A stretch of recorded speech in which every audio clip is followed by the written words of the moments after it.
भारत माता की ಸುಮಾರು 4,000 ಕೋಟಿಗೂ ಅಧಿಕ ಮೊತ್ತದ ವಿವಿಧ ಯೋಜನೆಗಳ ಶಂಕುಸ್ಥಾಪನೆಗೆ ಆಗಮಿಸಿರುವಂತಹ ರಾಷ್ಟ್ರೀಯ ಹೆದ್ದಾರಿಗಳ ನಿರ್ಮಾತೃ ಆಗಿರುವಂತಹ ಕೇಂದ್ರ ಸಚಿವರಾಗಿರುವಂತಹ ಶ್ರೀ ನಿತಿನ್ ಗಡ್ಕರಿ ಸರ್ ಅವರೇ, ಈ ವೇದಿಕೆಯಲ್ಲಿ ಉಪಸ್ಥಿತರಿರುವ ನಮ್ಮ ಜಿಲ್ಲಾ ಉಸ್ತುವಾರಿ ಸಚಿವರಾಗಿರುವ ಮಾದೇವಪ್ಪ ಸರ್ ಅವರೇ, ಮಾಜಿ ಸಚಿವರು ಜನಪ್ರಿಯ ನೇತಾರರು ಆಗಿರುವಂತಹ ರೇವಣ್ಣ ಸಾಹೇಬ್ರೆ, ಈ ವೇದಿಕೆಯಲ್ಲಿ ಉಪಸ್ಥಿತರಿರುವ ಮಂಡ್ಯದ ಜನಪ್ರಿಯ ಸಂಸದರಾಗಿರುವಂತಹ ಸುಮಲತಾ ಮೇಡಮ್ ಅವರೇ, ನಮ್ಮ ಕೋಲಾರದಲ್ಲಿ ಕ್ಲಾಕ್ ಟವರ್ ಮೇಲೆ ತ್ರಿವರ್ಣ ಧ್ವಜವನ್ನು ಹಾರಿಸಿದಂತಹ ಸಂಸದರಾಗಿರುವಂತಹ ಮುನಿಸ್ವಾಮಿ ಅವರೇ,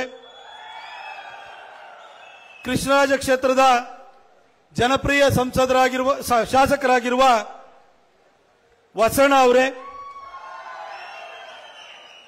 ಮಾನ್ಯ ವಿಧಾನ ಪರಿಷತ್ತಿನ ಸದಸ್ಯರು ಹಿರಿಯ ನೇತಾರರು ಆಗಿರುವಂತಹ ವಿಶ್ವನಾಥ್ ಸಾಹೇಬ್ರೆ, ವಿಧಾನ ಪರಿಷತ್ತಿನ ಮತ್ತೊಬ್ಬರು ಸದಸ್ಯರಾಗಿರುವಂತಹ ಸ್ಥಳೀಯ ನಾಯಕರು ಆಗಿರುವಂತಹ ಮಂಜೇಗೌಡ್ರೆ, ಹುಣಸೂರಿನ ಜನಪ್ರಿಯ ಶಾಸಕರು ಯುವ ನೇತಾರರು ಆಗಿರುವಂತಹ ಜಿಡಿ ಹರೀಶ್ ಗೌಡ್ರೆ, ತುರುವೇಕೆರೆಯ ಶಾಸಕರಾಗಿರುವಂತಹ ಎಂಟಿ ಕೃಷ್ಣಪ್ಪನವರೇ, ವೇದಿಕೆ ಮೇಲೆ ಉಪಸ್ಥಿತರಿರುವ ಬಿಜೆಪಿಯ ಬಾವುಟವನ್ನು ಬೇಲೂರಿನಲ್ಲಿ ಹಾರಿಸಿರುವಂತಹ ಎಚ್ ಕೆ ಸುರೇಶ್ ಅವರೇ, ಹಾಗೂ ವೇದಿಕೆ ಮೇಲೆ ಉಪಸ್ಥಿತರಿರುವಂತಹ ನಮ್ಮ ಚಾಮರಾಜ ಕ್ಷೇತ್ರದ ಈ ಹಿಂದಿನ ಶಾಸಕರಾಗಿ ಒಳ್ಳೆಯ ಕೆಲಸವನ್ನು ಮಾಡಿರುವಂತಹ ನಾಗೇಂದ್ರಣ್ಣ ಅವರೇ, ಹಾಗೂ ನಮ್ಮ ನ್ಯಾಷನಲ್ ಹೈವೇಯ ಆರ್ಒ ಆಗಿರುವಂತಹ ಆರ್ಒ ಅವರೇ, ಹಾಗೂ ನಮ್ಮ ಸ್ಥಳೀಯರು ಮತ್ತು ಚೀಫ್ ಇಂಜಿನಿಯರ್ ಕೂಡ ಆಗಿರುವಂತಹ ರಮೇಂದ್ರ ಅವರೇ, ಹಾಗೂ ನರೇಂದ್ರ ಶರ್ಮಾ ಅವರೇ, ಬ್ರಹ್ಮಾಂಕರ್ ಅವರೇ, ಹಾಗೂ ಎಲ್ಲ ಅಧಿಕಾರಿಗಳೇ ಮತ್ತು ವೇದಿಕೆ ಮುಂಭಾಗದಲ್ಲಿ ಆಸೀನರಾಗಿರುವಂತಹ ಮೈಸೂರಿನ ಎಲ್ಲ ಬಂಧು ಬಾಂಧವರೇ ಮತ್ತು ನನ್ನ ಮಾಧ್ಯಮ ಮಿತ್ರರೇ, ಬಹಳಷ್ಟು ಜನ ಈ ಮೈಸೂರು ಭಾಗದಲ್ಲಿ ಆಗಿರುವಂತಹ ಈ ರಸ್ತೆ ಅಭಿವೃದ್ಧಿ ಯೋಜನೆಗಳಿಗೆ ನನಗೆ ಬಹಳ ಜನ ನೀವು ಶ್ರೇಯಸ್ಸನ್ನು ಕೊಡ್ತಾ ಇರ್ತೀರಿ. ಆದರೆ ಅದರ ನಿಜವಾದ ಶ್ರೇಯಸ್ಸು ಸಲ್ಲಬೇಕಾಗಿರೋದು ಒಂದು ನಮ್ಮ ಹೆಮ್ಮೆಯ ಪ್ರಧಾನಿ ನರೇಂದ್ರ ಮೋದಿಜಿಯವರಿಗೆ, ಅದರ ನಂತರ ಸಲ್ಲಬೇಕಾಗಿರೋದು ನಮ್ಮ ಅತ್ಯಂತ ಜನಪ್ರಿಯ ಸಚಿವರಾಗಿರುವಂತಹ ನಿತಿನ್ ಗಡ್ಕರಿ ಸಾಹೇಬರಿಗೆ ಸಲ್ಲಬೇಕದು. ಒಂದು ರಸ್ತೆನಲ್ಲಿ 8,000 ಪ್ಯಾಸೆಂಜರ್ ಕಾರ್ ಯೂನಿಟ್ಗಳು ಹೋಗ್ತಾ ಇದೆ ಅಂದ್ರೆ, ಕಾರು ಹೋಗ್ತಾ ಇದೆ ಅಂತಂದ್ರೆ ಅದು ಆಟೋಮೆಟಿಕ್ ಆಗಿ 2 ಲೈನ್ ಹೈವೇಗೆ ಅದು ಕ್ವಾಲಿಫೈ ಆಗುತ್ತೆ. ಅಬೌಟ್ 10,000 ಇತ್ತು ಅಂದ್ರೆ ಅದು 4 ಲೈನ್ ಕ್ವಾಲಿಫೈ ಆಗುತ್ತೆ. ಅಬೌಟ್ 25,000 ಇತ್ತು ಅಂತಂದ್ರೆ ಅದು 6 ಲೈನ್ ಕ್ವಾಲಿಫೈ ಆಗುತ್ತೆ. ಆದ್ರೆ ಈ ರೀತಿಯ ಪ್ರಪೋಸಲ್ಗಳನ್ನ ಕಳಿಸಿದಾಗ ಅದನ್ನು ಒಪ್ಕೊಂಡು DPR ಮಾಡಿ ಅದಕ್ಕೆ ಅನುದಾನವನ್ನು ಕೊಟ್ಟು ಅದನ್ನ ಕನ್ಸ್ಟ್ರಕ್ಟ್ ಮಾಡುವಂಥದ್ದು ಇದೆಲ್ಲ ಬಹಳ ದೊಡ್ಡ ಕೆಲಸವಾಗುತ್ತೆ. ಅದು ಭಾರತ್ ಮಾಲಾ ಪರಿಯೋಜನೆಯನ್ನ 2015ರಲ್ಲಿ ಜಾರಿ ತಂದು ಸಾವಿರಾರು ಕಿಲೋಮೀಟರ್ ರಸ್ತೆಯನ್ನು ಇಡೀ ದೇಶಾದ್ಯಂತ ನಿರ್ಮಾಣ ಮಾಡಿರುವಂತರು. ಮೈಸೂರು ಮತ್ತು ಬೆಂಗಳೂರು ಹೈವೇಗೂ ಕೂಡ ಮೋದಿಜಿಯವರು ಇಲ್ಲಿ ಬಂದು ಘೋಷಣೆ ಮಾಡಿದ ನಂತರ ಅದರ ಕನ್ಸ್ಟ್ರಕ್ಷನ್ಗೆ ಬಂದು ಭೂಮಿ ಪೂಜೆನ ಮಾಡಿ ಇವತ್ತದು ನಿರ್ಮಾಣ ಆಗಿದ್ರೆ ಅದಕ್ಕೆ ದೊಡ್ಡ ಶ್ರೇಯಸ್ಸು ಸಲ್ಲಬೇಕಾಗಿರುವಂತದ್ದು ನಮ್ಮ ನಿತಿನ್ ಗಡ್ಕರಿ ಸಾಹೇಬರಿಗೆ. ಅವರಿಗೆ ಸಮಸ್ತ ಮೈಸೂರಿಗರ ಪರವಾಗಿ ನಾನು ಮತ್ತೊಮ್ಮೆ ಧನ್ಯವಾದವನ್ನು ಹೇಳ್ತೀನಿ. ಹಾಗೆ ಇವತ್ತು ಮೈಸೂರು ರಿಂಗ್ ರೋಡ್ ಅದು ಇವತ್ತು ರಾಷ್ಟ್ರೀಯ ಹೆದ್ದಾರಿ ಆಗಿದ್ರೆ, ರಿಂಗ್ ರೋಡ್ಗೆ ಇವತ್ತು ನಾವು ಡಾಂಬರೀಕರಣವನ್ನು ಮಾಡಿದ್ರೆ ಅದಕ್ಕೂ ಕೂಡ ನಮ್ಮ ನಿತಿನ್ ಗಡ್ಕರಿ ಸಾಹೇಬರು ಕಾರಣರಾಗಿದ್ದಾರೆ. ಇವತ್ತು ನರಸೀಪುರದಿಂದ ರಿಂಗ್ ರೋಡ್ ವರೆಗೂ ಹಾಗೂ ರಿಂಗ್ ರೋಡ್ ನಂತರ ನಂಜನಗೂಡು ಜಂಕ್ಷನ್ ಇಂದ ಕೇರಳ ಬಾರ್ಡರ್ ವರೆಗೂ 212 ಹೈವೇ ಇರ್ಬೋದು, 766 ಇರ್ಬೋದು, ಎರಡಕ್ಕೂ ಕೂಡ 140 ಕೋಟಿಗಿಂತ ಹೆಚ್ಚು ಅನುದಾನವನ್ನು ಕೊಟ್ಟು ಅದರ ಡಾಂಬರೀಕರಣ ಆಗ್ತಿದ್ರೆ ಅದಕ್ಕೂ ನಿತಿನ್ ಗಡ್ಕರಿ ಸಾಹೇಬ್ರ ಕಾರಣ. ಇವತ್ತು ಹೂಟ್ಗಳಿನಲ್ಲಿ ದಕ್ಷ PU ಕಾಲೇಜ್ ಹತ್ರ 4 ಲೈನಿಂಗ್ ಮಾಡಿದೀವಿ, ಇವತ್ತು ಸರ್ವಿಸ್ ರೋಡ್ ಮಾಡಿದೀವಿ, ಅದಕ್ಕೂ ಗಡ್ಕರಿ ಸಾಹೇಬ್ರ ಕಾರಣ. ಹಾಗೆ ನರಸೀಪುರ ರೋಡ್ ಅಲ್ಲಿ ದೊಡ್ಡಾಲದ ಮರದವರೆಗೂ 4 ಲೈನಿಂಗ್ ಮಾಡಿದೀವಿ, ಅದಕ್ಕೂ ನಿತಿನ್ ಗಡ್ಕರಿ ಸಾಹೇಬ್ರ ಕಾರಣ. ಇಷ್ಟು ಮಾತ್ರ ಅಲ್ಲ, ಇವತ್ತು ಶಂಕುಸ್ಥಾಪನೆ ಆಗ್ತಿರೋಂಥದ್ದು ಲೆವೆಲ್ ಕ್ರಾಸಿಂಗ್ 1 ಮತ್ತು ಲೆವೆಲ್ ಕ್ರಾಸಿಂಗ್ 5. ಲೆವೆಲ್ ಕ್ರಾಸಿಂಗ್ 1 ಯಾವುದು ಅಂತಂದ್ರೆ ಈ ಪಕ್ಕದಲ್ಲಿರುವಂತಹ ಕ್ರಾಫರ್ಡ್ ಹಾಲ್ ಪಕ್ಕದಲ್ಲಿರುವಂತಹ ರೈಲ್ವೆ ಹಳಿ ಏನಿದೆ ಅಲ್ಲಿ ನಾವು ಅಂಡರ್ ಪಾಸ್ ಅನ್ನು ಮಾಡ್ತೀವಿ. ಅದಕ್ಕೂ ಕೂಡ 45 ಕೋಟಿ ದುಡ್ಡು ಕೊಟ್ಟರೆ ಯಾರಪ್ಪ ಅಂತಂದ್ರೆ ಅದಕ್ಕೆ ನಿತಿನ್ ಗಡ್ಕರಿ ಸಾಹೇಬರು ಕೊಟ್ಟಿದ್ದಾರೆ. ಹಾಗೆ ರಾಯಲ್ ಇನ್ ಸರ್ಕಲ್ ಹತ್ರ ಅಲ್ಲೂ ಫ್ಲೈಓವರ್ ಬೇಕು, ಲೆವೆಲ್ ಕ್ರಾಸಿಂಗ್ ಇದೆ, ಅದಕ್ಕೂ ದುಡ್ಡು ಕೊಡ್ತಾ ಇದ್ದಾರೆ. ರಿಂಗ್ ರೋಡ್ ನಲ್ಲಿ 7 ಕಡೆ ಗ್ರೇಡ್ ಸಪರೇಟ್ ಗಳನ್ನ ಮಾಡ್ತಿದ್ವಿ, ಅದಕ್ಕೂ ಶಂಕುಸ್ಥಾಪನೆ ಆಗ್ತಿದೆ. ಅದಕ್ಕೂ ಕೂಡ ದುಡ್ಡು ಕೊಟ್ಟಿರೋರು ಯಾರಪ್ಪ ಅಂತಂದ್ರೆ ನಿತಿನ್ ಗಡ್ಕರಿ ಸಾಹೇಬರು ಕೊಟ್ಟಿದ್ದಾರೆ.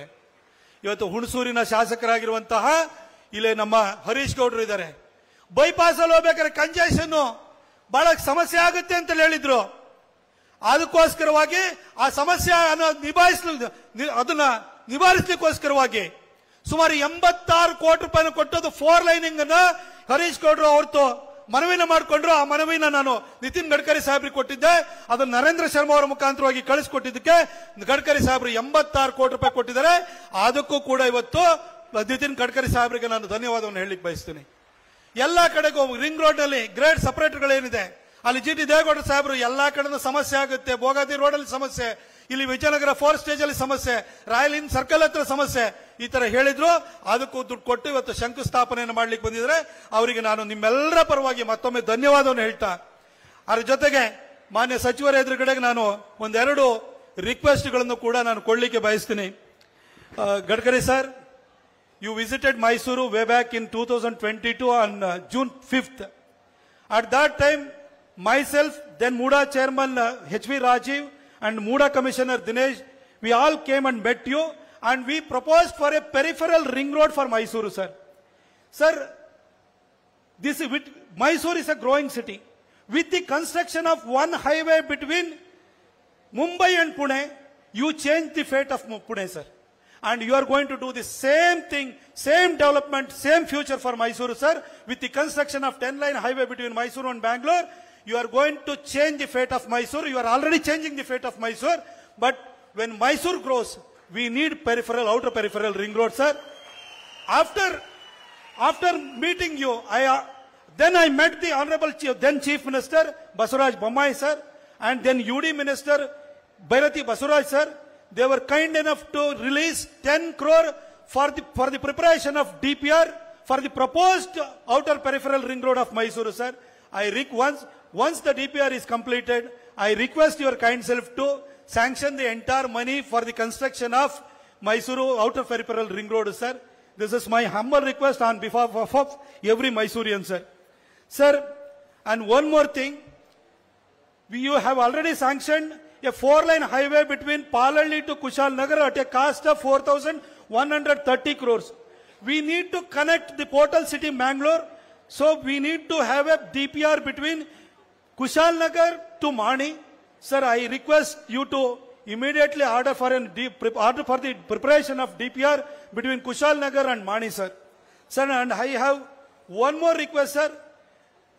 Sir, after the construction of 10-line highway between Mysuru and Bangalore, the people of Bidadi, Ramnagar, Chanpatna, Mandya, Madduru, even they have their own problems, sir. They need proper entry and exits.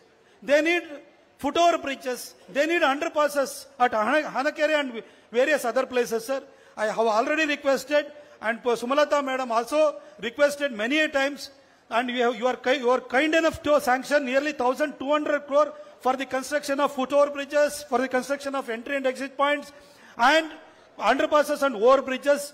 Now the file is before the secretary, sir. I brought it to your notice while coming from the airport, and the minister immediate ಆಗಿ ಹೇಳಿದ್ರು, member projects ಗೆ ವೆಂಕಟರಮಣ ಅವರಿಗೆ ಹೇಳಿ immediate ಆಗಿ clear ಮಾಡಲಿಕ್ಕೆ ಅಂತ ಹೇಳಿದ್ರು.